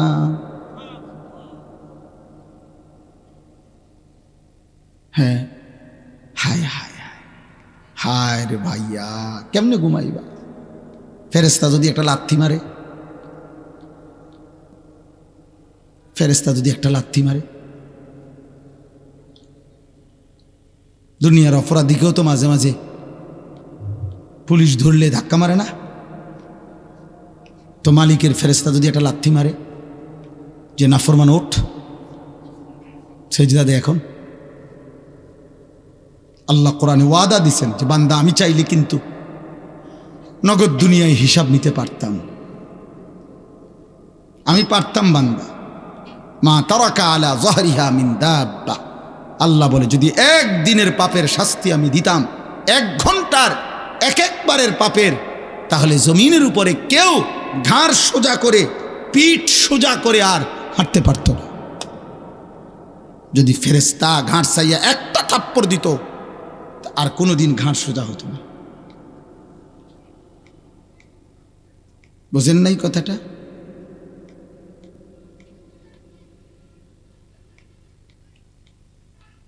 আল্লাহ আমাদেরকে হেফাজত করেন, আল্লাহ আমাদেরকে অলিজায় বুঝ দান করেন। আমার বাপ ওয়াজ মাহফিলের আমরা ছোট বুঝি যে মূল মাকসাদ আখিরাতের ফিকির, আত-তারগীব ও তারহিব। অর্থ হইল জান্নাতের আগ্রহ তৈরি করা, জাহান্নামের ভয় তৈরি করা। এটা আল্লাহ কোরআনে বলছেন, লাআল্লাকুম তাযাক্কারুন। ওয়াজের উদ্দেশ্য কি? ইয়াইযুকুম লাআল্লাকুম তাযাক্কারুন, যেন তোমরা উপদেশ গ্রহণ করতে পারো। উপদেশ হৃদয়ে যেন ধাক্কা লাগে, বিবেকের দংশন যেন হয়, অনুভূতি যেন সজাগ হয়, আফসুস যেন আসে, ফিকির যেন আসে, আখিরাতের ভয় যেন আসে।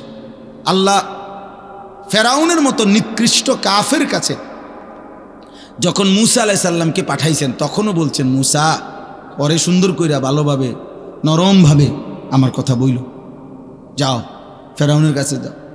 ও কিন্তু ছোটোখাটো গাদ্দার না, ও খোদা দাবিদার। তবে ঘাবড়াইও না, সুন্দরভাবে বলো, গিয়ে নরম সুরে বলো, মায়ার সুরে তারে কথা বলো, যাও। ফাকুলা লাহু কাওলান লাইয়িনা। তোমরা 2 ভাই গিয়ে বলো, কেন? লাআল্লাহু ইয়াতাযাক্কারু আও ইয়াখশা। আল্লাহ বলছে ফেরাউনের ব্যাপারে পর্যন্ত আল্লাহ বলছে, মুসা যাও আমার কথা বলো, হয়তো সে উপদেশ গ্রহণ করবে অথবা আমি আল্লাহকে ভয় করব। এক ফেরাউনের কাছে পর্যন্ত যদি আল্লাহর কথা বলার মাকসাদ হয় উপদেশ গ্রহণ অথবা আল্লাহর ভয় তৈরি হওয়া, দোস্ত, তাহলে তোমার কলিজায় কি আল্লাহর ভয় তৈরি হওয়া দরকার না?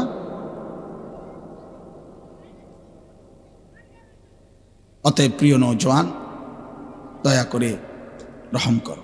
অনেক ছেলে তোমরা বসছো, দাঁড়াইছো, মাশাআল্লাহ, কিন্তু বাকি অধিকাংশ ছেলের চেহারা দেখেই বোঝা যায় নামাজ পড়ো না। পড়ো নাই না, পড়ো না, বহুদিন হয় নামাজ পড়ো না। চেহারা দেখলেই বোঝা যায়। বেনামাজির চেহারায় কোনো দয়া মায়া থাকে না। বেনামাজির চেহারা পাষাণ, বেনামাজির চেহারা হৃদয়হীন, বেনামাজির চেহারা দেখলে অন্ধকার। এই পৃথিবীর সমস্ত পাউডার, ফেয়ার অ্যান্ড লাভলি, মূলত এই প্রসাধনী সব তৈরি করা হয়েছে ফাসেকদের জন্য, ইমানদারের জন্য। ইমানদারের জন্য এগুলো লাগেই না। বিশ্বাস, খোদার কসম, সমস্ত পাপী, সমস্ত দুনিয়া লুভী, সমস্ত যেই নারী নিজের রূপ আর যৌবন বাহিরে প্রদর্শন করবে, ওই ওদের জন্য এই সমস্ত পারফিউম, এই সমস্ত প্রসাধনী। আল্লাহ নবী ওয়াদা দিছে, মান কাসুরা সালাতুহু হাসুনা ওয়াজহুহু, যার নামাজ যত বাড়বে তার চেহারার সৌন্দর্য তত বাড়বে। ইমানদারের পারফিউম, ইমানদারের সৌন্দর্য তো মুহাম্মদ আরবি সাল্লাল্লাহু আলাইহি সাল্লাম সেজদার মধ্যেই রাখছে। নবীজি বলছেন, মান কাসুরা সালাতুহু ফিল লাইল হাসুনা ওয়াজহুহু ফিন নাহার, রাতের অন্ধকারে যার সেজদার পরিমাণ বাড়বে, তাহাজ্জুদে দিনের আলোতে তার চেহারার সৌন্দর্য বেড়ে যাবে আগের চাইতে বেশি, আগের চাইতে বেশি, আগের চাইতে বেশি। অতএব দয়া করে ভাইয়া রহম করেন সবাই। চেহারা দেখলেই বোঝা যায়। বাপ, আমার কথা রাগ হইয়েন না, আমি প্রত্যেক দিন বলি, আমার এটা অস্থিরতা। প্রিয় ভাই, কোনো পাপীকে মানুষ নামে ডাকে না, ওই পাপের নামে ডাকে। আমার এই কথাটা মনে রাখি, তোমাগরও বলি ছেলে, পাপীকে মানুষ নামে ডাকে না।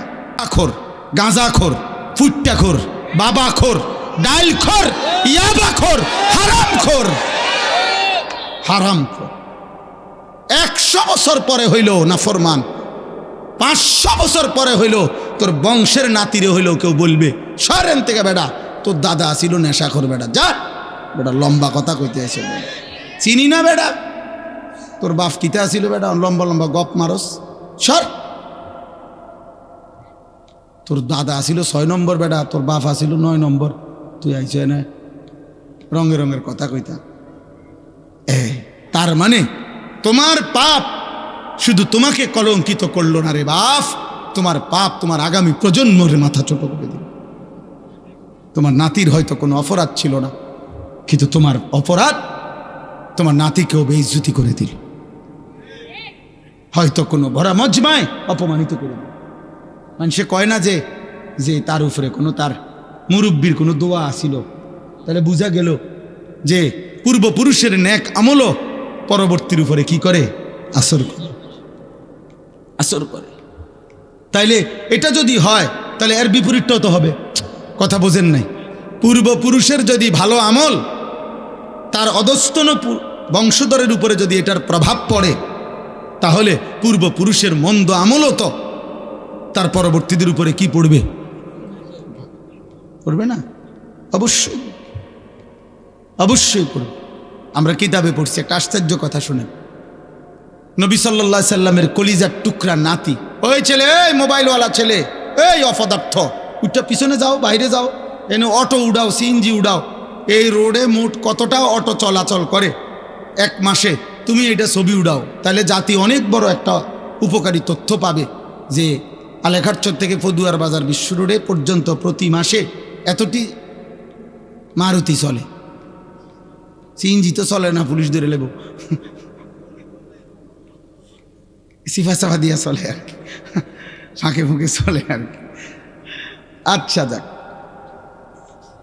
তো আশ্চর্য কথা শুনেন না, আমি ছেড়ে দেওয়ার মানুষ না, এটা আমার একটা অভ্যাস, আমার একটা বুঝ আর কি। আমি বুঝি যে আমার সন্তানেরা, এরা আমার সন্তান, কসম খোদার। 16 বছর বয়সী ছেলেটা আমার সন্তান, কারণ আমার প্রথম সন্তানের বয়স 16 বছর। এর উপরের ছেলেটা আমার ছোট ভাই,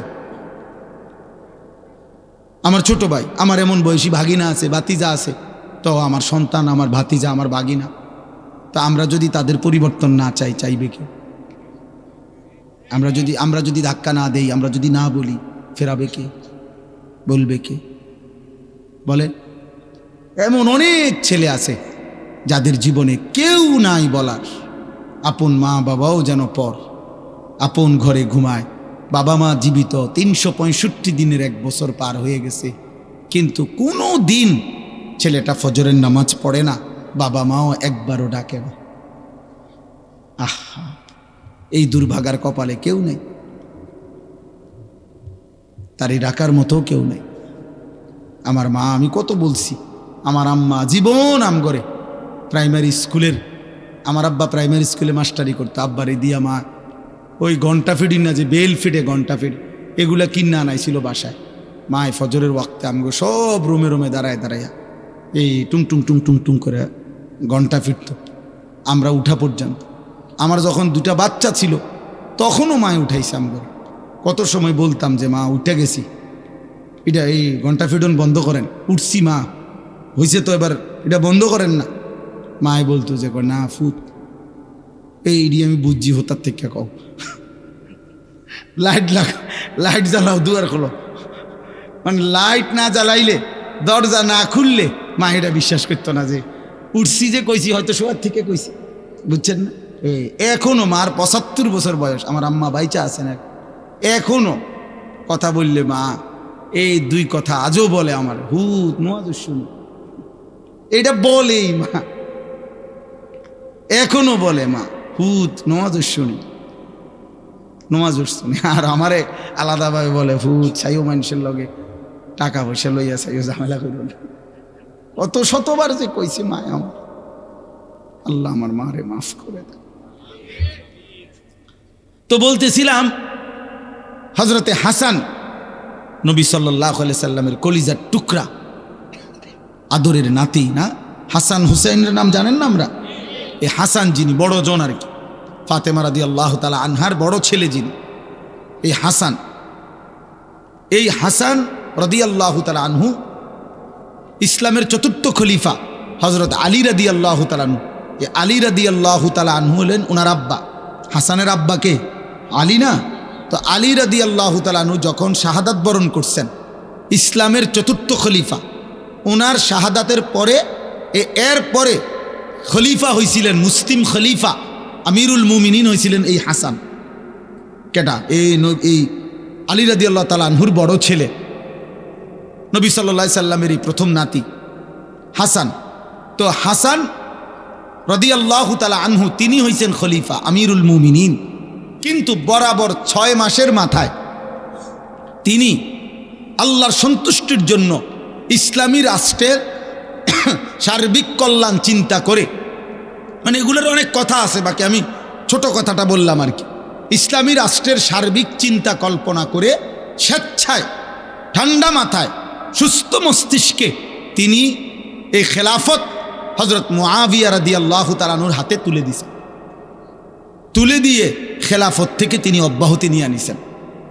তো আল্লাহর জন্য উনি খেলাফত, বাদশাহী ছেড়ে দিছেন একটা বিশাল অঞ্চলের। তো এরপরে আমরা কিতাবে পড়ছি, প্রিয় নবী সাল্লাল্লাহু আলাইহি সাল্লাম, আপনারা সবাই জানেন শেষ জামানায় ইমাম মাহদি আসবে, জানেন? শুনছেন না এটা? এই মাহদি রাসূলুল্লাহ সাল্লাল্লাহু আলাইহি সাল্লাম বলছে, যদি শুনো পৃথিবীর আর 1 দিন বাকি, ইসরাফিল ফু দিতে আর 1 দিন বাকি আছে, তবুও বিশ্বাস করো উম্মত, মাহদি আসবে এবং মাহদি যুদ্ধ করবে এবং আরেকবার কিয়ামতের আগে সারা পৃথিবীর প্রতি ইঞ্চি জমিনের মধ্যে ইসলামের খেলাফত উড়বে, ইসলামের পতাকা উড়বে, সারা বিশ্বময়, সারা পৃথিবীর খেলাফতের বাদশাহী আরেকবার ইমাম মাহদি করবে। এটা নবী সাল্লাল্লাহু আলাইহি সাল্লামের ওয়াদা। আর নবীজির ওয়াদা গত 1450 বছরে একটাও বিফলে যায় না, এটাও যাবে না। এটাও কি যাবে না? বিফলে যাবে না, ভুল হবে না, ভুল হবে না। তিনি নিজের থেকে বলেন নাই, আল্লাহ বলছেন তো বলছেন। এখন শুনেন, তো এখন বিষয়টা হইল হাসান রাদিয়াল্লাহু তাআলা, তিনি তো ইন্তেকাল করছেন সেই 1450-1400 বছর আগে, তাহলে ওই সময় তিনি খেলাফত ছেড়ে দিছেন। আর শেষ জামানায় আসবে মাহাদি, সারা পৃথিবীর প্রতি ইঞ্চি জমিনে তিনি খেলাফত প্রতিষ্ঠা করবেন। তখন আমি কি বলতে চাচ্ছি? আমি বলতে চাচ্ছি যে কিতাবের মধ্যে কথা স্পষ্ট আছে। আমার কাছে মাউসুআতু আশরাতিস সাআ এরকম মোটা আরবি কিতাব আছে। ওই কিতাবে আছে কিয়ামতের আলামতের উপরে একদম বিশ্বকোষ। এই কিতাবের মধ্যে লিখছে রাসূলুল্লাহ সাল্লাল্লাহু আলাইহি সাল্লামের একাধিক হাদিস উল্লেখ করে সহিহ সনদে উল্লেখ করছে। নবীজি বলছেন শেষ জামানার যে মাহাদি আসবে, সারা পৃথিবীময় খেলাফত প্রতিষ্ঠা করবে, তিনি সরাসরি নবী বলছেন আমার নাতি হাসানের বংশধর। এই কথাটা বলার জন্য কার বংশধর হবে? হাসান। হাসান এই সেই হাসান, যেই হাসান একবার আল্লাহর সন্তুষ্টির জন্য খেলাফত ছেড়ে দিছে। তো পূর্বপুরুষের সেই মহান অবদান এবারে সেটা 1400 বছর পরে হোক আর 14,000 বছর পরে হোক, মাহাদি যেদিন আসবে সে হাসানেরই বংশধর হবে। আর তিনি এই বংশেরই পুরুষ, তিনিই মাহাদি, সারা বিশ্বময় আল্লাহর খেলাফত প্রতিষ্ঠিত করবে। তাহলে আমার বলার উদ্দেশ্য হলো এটা যে নেক আমলও পরবর্তী বংশধরকে 1000 বছর পরে হোক, 5000 বছর পরে হোক, ওই পূর্ববর্তীর নেক আমলটা তার পরবর্তী বংশধরের জন্য কল্যাণ বয়ে আনে। ঠিক গুনাহ অকল্যাণ বয়ে আনে। অতএব আজকে বলছি বাবা, নওজোয়ান ভাই, তোমার পরেও পৃথিবী থাকবে। আল্লাহ চাহে তো তোমাদের হাতেও আল্লাহ দয়া করলে হায়াত দিলে আগামী জেনারেশন আসবে। আল্লাহ তোমাদেরকেও যদি বিবাহের তৌফিক দেয়, একজন স্ত্রী মিলবে, আল্লাহ চাইলে সন্তান আসবে। প্রিয় ভাই আমার, সে তো তোমার জেনারেশন, এর পরের জেনারেশন। তাহলে এই নেক্সট জেনারেশন যারা আগামী প্রজন্ম আসবে, আমার ভাইয়া, আমার বাবা, আমার আব্বা 43 বৎসর এক টানা কুমিল্লা শহরে ঠাকুরপাড়া মসজিদে ইমামতি করছে আমার আব্বা। তাহলে আমরা 5 ভাই বাবার সন্তান, মাদ্রাসায় পড়ালেখা করছি। তো বাবা আমাদেরকে আল্লাহর কোরআন হাতে তুলে দিয়ে গেছে। তাহলে আমরা আমাদের সন্তানকে এখন কোরআন পড়াইতে চাচ্ছি। আমার ভাই, আমার হাত জোড় করে একটা ছেলের কাছে অনুরোধ, তোমরা যারা 24 ঘন্টা এই নারী, ছবি, উলঙ্গ দৃশ্য, জিনা, ব্যভিচার অথবা বন্ধুদের অসৎ আড্ডা, মুশরিক কাফিরদের মতো চুল, চেহারা, লেবাস, পোশাক, এক ওয়াক্ত নামাজ পড়তে মন চায় না, একটা সেজদা দিতেও মন চায় না। প্রিয় ভাই আমার, তোমার পরবর্তী জেনারেশনের কাছে তুমি কি দিয়া যায়? দোস্ত আমার, আগত প্রজন্মের কাছে তুমি কি দিবা? তাইলে তোমার দ্বারাই তো পৃথিবী, তোমার মাধ্যমে তো ইসরাফিলের ফুনা হতে পারে। পৃথিবী আরো অনেক লম্বা সময় ইসরাফিলের ফু দিতে আরো দেরি হইতে পারে। তো আমরা তো জানি না কখন, জানি কেউ? অতএব এই আশা নিয়ে আমাদের মাদ্রাসাগুলো দিনের খেদমত করে। এই ছোট্ট মুসলমানের বাচ্চাকে, 4 বছরের বাচ্চা, 5 বছরের বাচ্চা, 6 বছরের, 7 বছরের বাচ্চাকে আমরা নেই, আমরা ছোট বাচ্চা নেই নিয়া আমরা যেন অভিভাবককে বলি 5 বছরের জন্য, 6 বছরের জন্য বাচ্চাটা আমারে দেন, ইনশাআল্লাহ আপনি দিবেন একটা ছোট বাচ্চা, ঠিক বরাবর 5-7 বছর পরে আমরা আপনাকে দেব একটা হাফেজে কোরআন, ইনশাআল্লাহ, ইনশাআল্লাহ। এই জন্য মুসা আলাইহিস সালামের মাকে আল্লাহ বলছিল, মুসার মা, বুঝি তুমি ভয় পাইতে আসো, মুসারে তুমি পারতা না বুঝি দুধ খাওয়াইতা, তুমি ঘরে রেখে পারতা না, ফেরাউনের বাহিনীর ভয়ে তুমি পারতা না, বুঝছি, ঠিক আছে যাও, বাদ দাও, ওই তো না তোমারে দিয়ে এখন। তবে এক কাজ করো, তুমি আমারে দিয়ে দাও, তুমি তারে এই ছোট্ট বাক্সে বইরা নদীতে ছেড়ে দাও, ফেলে দাও। হ্যাঁ, وأوحينا إلى أم موسى أن أرضعيه فإذا خفت عليه فألقيه في اليم। আল্লাহ বলছে ভয় পাচ্ছ, ঠিক আছে, বাক্স বৈরি করা ছোট্ট বাচ্চাকে পানিতে ফেলে দাও, উত্তাল সাগরের ঢেউ ছেড়ে দাও, বাকিটা আমি দেব। ইন্না রাদ্দুহু ইলাইকে, আমি আল্লাহ ওয়াদা দিলাম মুসার মা, কোরআনের আয়াত, পরে আমি তোমার কাছে আবার ফেরত দেব, তোমার সন্তান তোমার কাছে আসবে, আমি আল্লাহ এখন নিলাম আর কি, পরে আমি ফিরাই দেব। কেমনে ফিরাই দেব? ওয়াজাইলুহু মিনাল মুরসালিন। বাহ, আল্লাহ বলছে তুমি শুধু একটা ছেলে দাও ফেলায়া, আমি যখন তোমার কাছে ফেরত দেব তখন রাসূল বানিয়ে ফেরত দেব। কয়দিন পরে শুনবা সে মুসা নবী। এখন শুধু ছেলে দাও, আমি তোমারে নবী দেব। আমি তোমাকে কি দেব?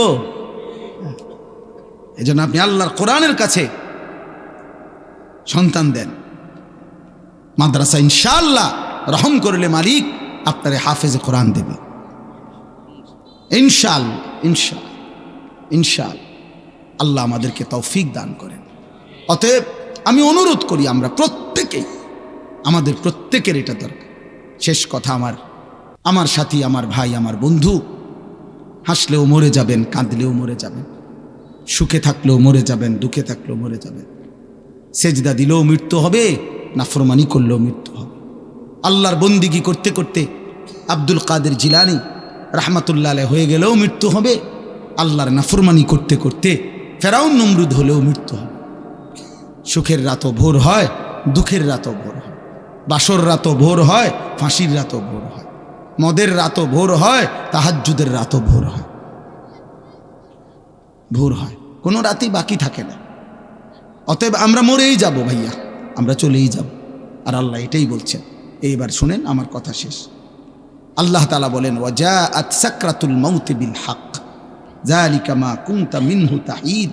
আল্লাহ বলছে, বান্দা শুনো, অচিরেই সত্যই একদিন মৃত্যুর যন্ত্রণা আসবেই আসবে, তোমাকে মৃত্যুবরণ করতেই হবে।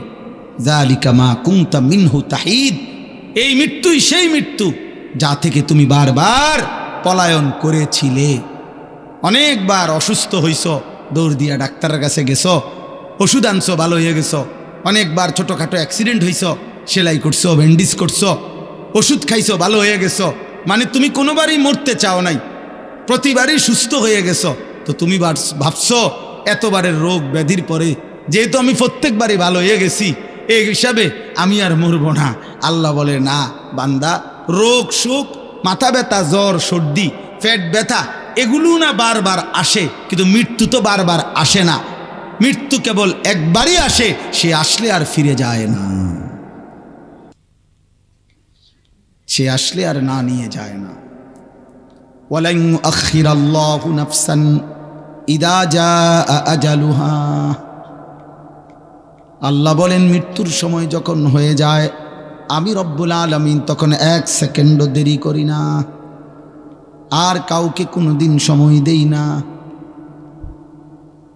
ইযা জাআ আজালুহুম লা ইস্তাখিরুনা সাআতাও ওয়া লা ইস্তাকদিমুন। আল্লাহ বলেন, যখন মৃত্যুর সময় হয়ে যায়, এক সেকেন্ডও দেরি হয় না, এক সেকেন্ডও আগে আসে না। হাত্তা ইযা জাআ আহাদাহুমুল মাউত ক্বালা রাব্বিরজিউন। আল্লাহ বলেন, প্রতিটা পাপী নাফরমান মৃত্যুর সময় যখন হয়ে যায়, আজরাইল যখন সামনে আসে, চিৎকার দিয়ে আল্লাহকে বলে, আল্লাহ অল্প কিছুদিনের জন্য আরেকবার দুনিয়ায় ফেরত দেন, লাআল্লি আমালু সালিহান ফীমা তারাকতু। যেই আমলগুলো ছুটে গেছে মাওলা, এবার যদি একটু সময় পাই সেই নেক আমলগুলো করব। আল্লাহ বলবেন, কাল্লা, না বান্দা, কখনোই না। আজরাইলকে সামনে এনে আমি ফেরাউনকেও তো ফেরত দেই নাই, তোমারে দেমু কেমনে? মালাকুল মৌতকে সামনে এনে তো আমি কাউকেই ফেরত দেই নাই, দিয়েছে কাউরে? কথা বলে না, তাহলে তোমারে ফেরত দেব কেন? অতএব এক চূড়ান্ত বাস্তবতা মৃত্যু, যেটা ইমানদারকেও গ্রহণ করতে হয়, নাফরমানকেও গ্রহণ করতে। অনুগত অবাধ্য, ক্ষমতাধর দুর্বল, সবল কিংবা দুর্বল, সম্পদশালী কিংবা অভাবী, রাজপ্রাসাদের কিংবা কুড়ে ঘরের, সকলকেই গ্রহণ করতে হয়। মৃত্যুর যন্ত্রণা সকলের হয়, ইমানদারেরও নাফরমানের। মৃত্যুর মুহূর্তে একটা যন্ত্রণা আছে, এটারে বলে সাকরাতুল মাউত। এটা ইমানদারেরও হয়, নাফরমানেরও। নবীজি সাল্লাল্লাহু আলাইহি সাল্লাম উনারও হয়েছে, হাদিসে, বিশুদ্ধ হাদিসে আছে। নবীজি ইন্তেকালের পূর্বে বারবার বলতেছিলেন, আল্লাহুম্মা আইন্নী আলা সাকারাতিল মাউত। আল্লাহ, মৃত্যু যন্ত্রণার এই মুহূর্তে আমারে আপনি সাহায্য করেন। আল্লাহ নবী বলছে লা ইলাহা ইল্লাল্লাহ ইন্না লিল মাউতি সাকারাত। আল্লাহ আপনি ছাড়া কোনো ইলাহ নাই, মৃত্যুর বড় যন্ত্রণা। কিন্তু মজার বিষয় হলো ইমানদার, সমস্ত নেককার ইমানদারের মৃত্যু যন্ত্রণা যদি শুরু হয়, যদিও যন্ত্রণা, কিন্তু তার দিল খুশি হয় এই কথা ভেবে যে মৃত্যুর এই যন্ত্রণা শেষ হবে, মৃত্যু হবে আমার আর আমার পরম বন্ধু। গত 60 বছর 50 বছর দিবানিশি যারে ডাকছি, রাতে দিনে গভীরে একাকী, যে মালিকরে ডাকছি, যারে আমি বারবার সেজদা দিছি, আমার সেই পরম বন্ধু, আমার রব, আমার মাওলার মোলাকাতের সময় হয়ে গেছে। আর নাফরমান পাপী, তাফসীরের মধ্যে আছে মৃত্যু যন্ত্রণা যখন শুরু হবে, খোদার কসম 900 বছরও যদি কেউ পৃথিবীতে সুখ আর আনন্দ উল্লাসে কাটায়, 1 সেকেন্ড কোনো দিন 1 ফোঁটা চোখের পানি পড়ে নাই, একটা হাসি কাশিও দেয় নাই, একটা কাঁটার সুইয়ের আঘাতও লাগে নাই, 900 বছর কিন্তু আল্লাহর নাফরমানি করে কাটাইছে। খোদার কসম তাফসীরের মধ্যে লিখছে মৃত্যু যন্ত্রণার 1 সেকেন্ডে 900 বছরের সুখ আর আনন্দ বেঈমান নাফরমান ভুলে যাবে। আর কোনো দিন তার মনেও পড়বে না সে কোনো দিন সুখী ছিল, সে কোনো দিন হাসছিল। তাফসীরে আছে, হাদিসে আছে। আল্লাহ জিজ্ঞেস করবেন আমার বান্দা বাকিটা হায়াত পিছনে কেমন কাটাইলা? তো ওই নাফরমান পাপী বলবে, রব আমি জীবনে কোনো দিন সুখ দেখিনি। চালাক ভাইবেন না বাবা, আমিও না, আপনিও না, জওয়ান ভাই তোমরাও না, নিজেরে খুব চালাক মনে করো না। আব্বা তুমি চালাক না, মূলত তুমি বাঁধন হারা, অর্থাৎ তুমি দুর্ভাগা।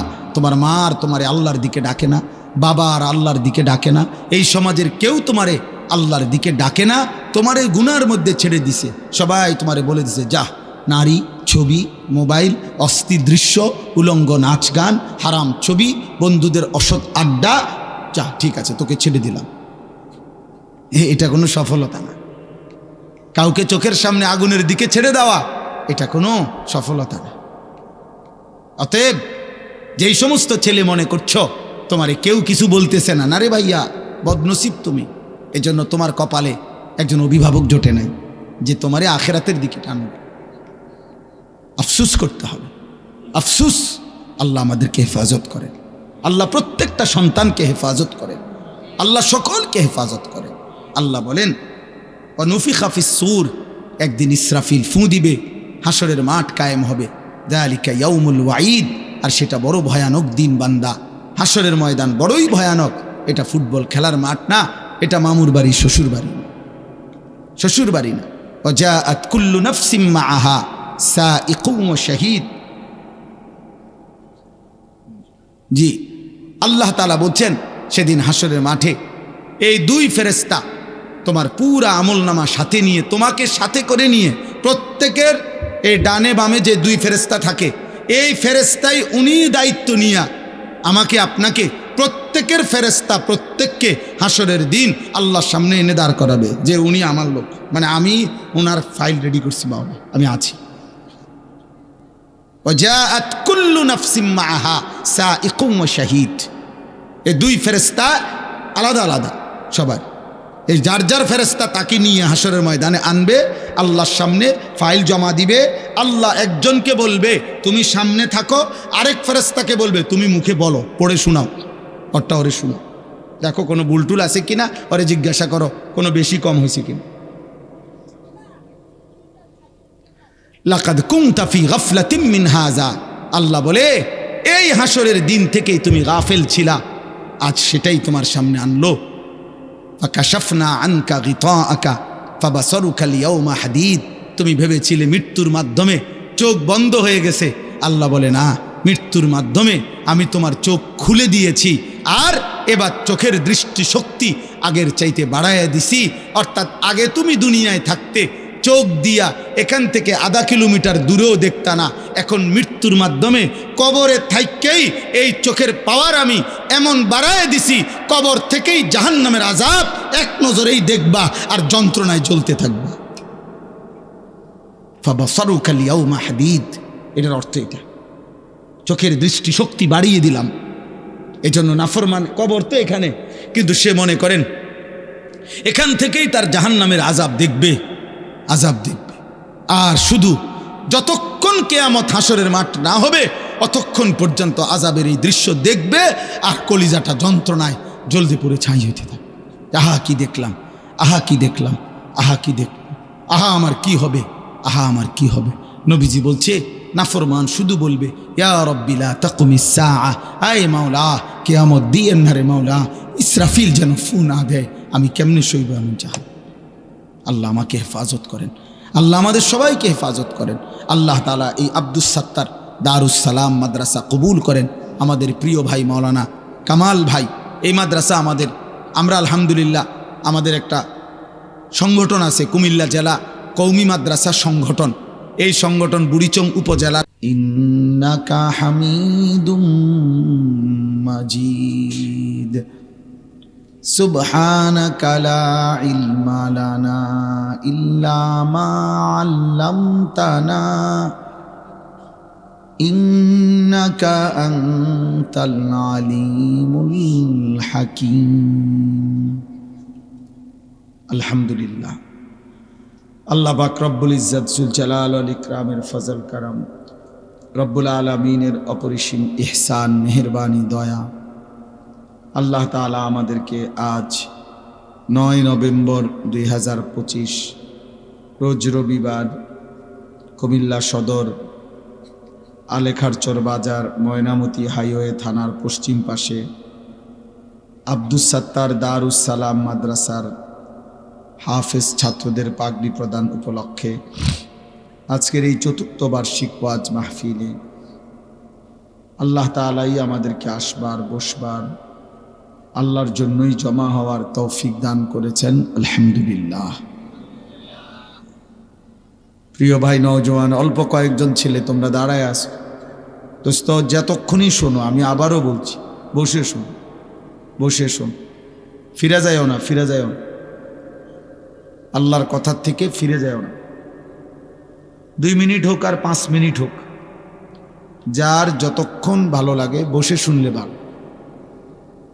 আল্লাহর কথা মনোযোগ দিয়ে শোনা এটা আল্লাহর আদেশ, চুপ থেকে শোনা এটা আল্লাহর আদেশ, বসে শোনা এটা নবী সাল্লাল্লাহু আলাইহি সাল্লামের সমস্ত সাহাবায়ে কেরামের আমল, হযরত জিবরাইল ফেরেশতার আমল। এই জন্য এটা জরুরি, এটা উচিত, কম হোক বেশি হোক।